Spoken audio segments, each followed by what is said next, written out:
Common traps. 4 talk styles to avoid. There are countless ways to build a great talk. But first, some essential safety tips.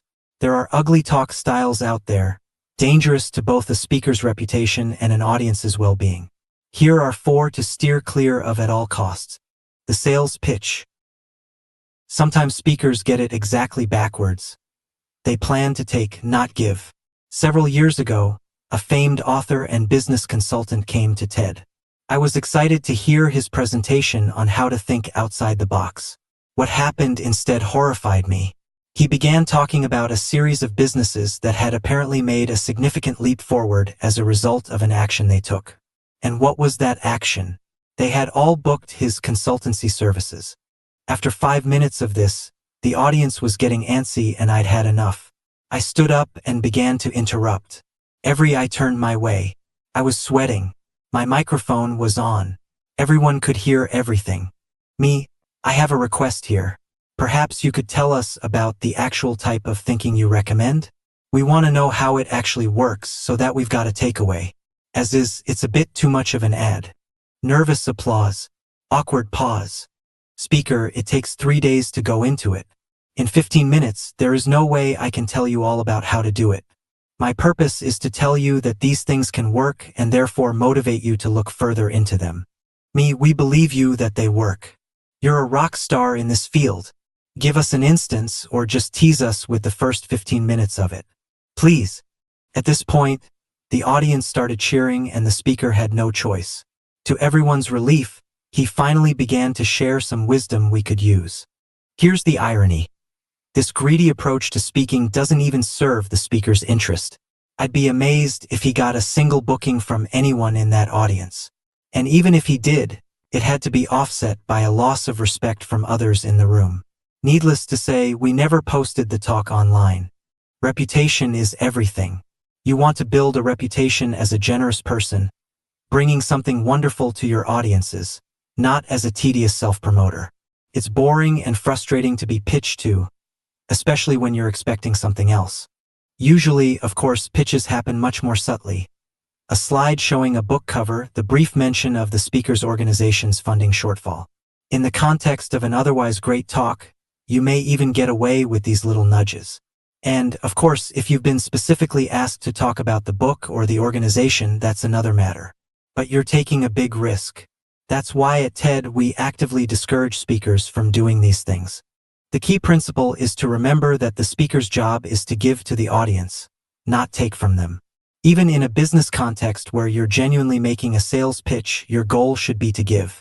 The most effective salespeople put themselves into their listeners' shoes and imagine how to best serve their needs. At a conference, people don't come to a talk to be sold to. As soon as they suspect that might be your agenda, they will flee to the safety of their email inbox. It's possible to disagree where the line is between sharing an idea and pitching, but the principle is crucial. Give, don't take. And here's the thing. Generosity evokes a response. When human rights lawyer Bryan Stevenson spoke at TED, his organization was in urgent need of $1 million to continue fighting a key case in the U.S. Supreme Court. But Bryan didn't mention this once in his talk. Instead, he transformed the way we all thought about injustice in America, offering stories, insights, humor, and revelation. At the end, the audience rose as one and applauded for several minutes. And guess what? He left the conference with contributions from attendees exceeding $1.3 million. The ramble. In the first TED I organized, one of the speakers began, "As I was driving down here wondering what to say to you, there followed an unfocused list of observations about possible futures. Nothing obnoxious, nothing that was particularly hard to understand, but also no arguments of power. No revelations, no arguments, no taqueguas." The audience clapped politely, but no one really learned anything. I was fuming. It's one thing to underprepare, but to boast that you've underprepared? That's insulting. It tells the audience that their time doesn't matter, that the event doesn't matter. So many talks are like this, meandering with no clear direction. A speaker might kid himself that even an unfocused exploration of his brilliant thinking is bound to be fascinating to others. But if 800 people are planning to devote 15 minutes of their day to your words, you really can't just wing it. As my colleague Bruno Giussani puts it, when people sit in a room to listen to a speaker, they are offering her something extremely precious, something that isn't recoverable once given. A few minutes of their time and of their attention. Her task is to use that time as well as possible. So if you're going to gift people with a wondrous idea, you first have to spend some preparation time. Rambling is not an option. As it turned out, this particular rambling speaker did give Ted a gift of sorts. From that talk on, we redoubled our efforts on speaker preparation. The org bore. An organization is fascinating to those who work for it, and deeply boring to almost everyone else. Sorry, but it's true. Any talk framed around the exceptional history of your company, NGO, or lab and the complex but oh so impressive way it is structured, and the fabulously photogenic quality of the astonishingly talented team working with you, and how much success your products are having, is going to leave your audience snoozing at the starting line. It may be interesting to you and your team, but, alas, we don't work there. Everything changes, though, when you focus on the nature of the work that you're doing and the power of the ideas that infuse it, not on the organization itself or its products. This can be harder than it sounds. Oftentimes the heads of organizations are by default their spokespersons, always in selling mode, believing it's their obligation to honor the hardworking team that surrounds them. And because the work they want to talk about has taken place inside the organization, the most obvious way to describe it may be to anchor it to organizational acts. Back in 2005, we set up a new department in Dallas in this office building slide of glass tower here, and its goal was to investigate how we could slash our energy costs. So I allocated Vice President Hank Borum to the task. Yawn. Compare that statement to this one. Back in 2005, we discovered something surprising. It turns out that it's possible for an average office to slash its energy costs by 60% without any noticeable loss of productivity. Let me share with you how. One mode retains interest. One kills it. One mode is a gift. The other is lazily self-serving. The inspiration performance. I hesitate to include this example, but I think I must. Let's agree on this first. Absolutely one of the most powerful things you can experience when watching a talk is inspiration. The speaker's work and words move you and fill you with an expanded sense of possibility and excitement. You want to go out and be a better person. Ted's growth and success have been fueled by the deeply inspirational nature of many of the talks. Indeed, it's the reason I was drawn to TED in the first place. I believe in inspiration's power. But it's a power that must be handled with great care. When a great speaker finishes her talk and the whole crowd rises to its feet and applauds, it's a thrilling moment for everyone in the room. The audience is excited by what they've heard, and for the speaker it's indescribably satisfying to receive such powerful recognition. One of the more awkward moments we've ever had at TED was when a speaker left the stage to lukewarm applause and whispered to her friend backstage, "Nobody stood up." An understandable comment. It was just unfortunate that her microphone was still on, and everyone could hear the pain in her voice. Whether they admit it or not, many public speakers dream of being cheered as they leave the stage, followed by screens full of tweets attesting to their inspirational prowess. And therein lies the trap. The intense appeal of the standing ovation can lead aspiring speakers to do bad things. They may look at talks given by inspirational speakers and seek to copy them, but in form only. The result can be awful. The ruthless pursuit of every trick in the book to intellectually and emotionally manipulate the audience. There was an upsetting instance of this at TED a few years ago.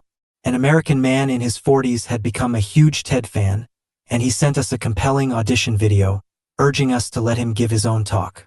His talk premise exactly matched the theme we were focused on that year, and he came well recommended, so we decided to give him a shot. The first moments of his talk were promising. He had a big personality. He beamed at the audience. He had some amusing opening remarks, a clever video, and a surprising visual prop. It was as if he'd studied every TED Talk in detail and was bringing the best of each to his own talk.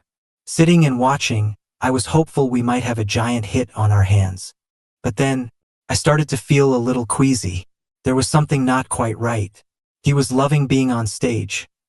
Loving it just a little too much. He'd keep pausing, hoping for audience applause or laughter, And when he got it, he'd stop and say thank you, subtly milking it for more. He started inserting ad-libbed comments intended to amuse. It was clear they amused him, but others not so much. And the worst of it was the promised substance of the talk never really arrived. He claimed to have worked on demonstrating the truth of an important idea, but the case he brought was all whimsy and anecdote. There was one moment where he had even photoshopped an image so that it appeared to support his case. And because of his getting carried away and soaking up the limelight, he was running way over time. Toward the end, he began telling people that yes, they had it in their power to adopt his wisdom, and he spoke of dreams and inspiration, ending with his arms outstretched to the audience. Because it was clear the talk meant so much to him, a portion of the audience did indeed stand to clap him. I, however, felt sick to my stomach. This was the cliché of TED that we tried so hard to eliminate. All style, very little substance. The trouble with talks like this is not just that they flatter to deceive. It's that they give the entire genre a bad name. They make the audience less likely to open up when a genuinely inspiring speaker comes along. And yet, more and more speakers, attracted to the drug of audience adoration, are trying to walk this path.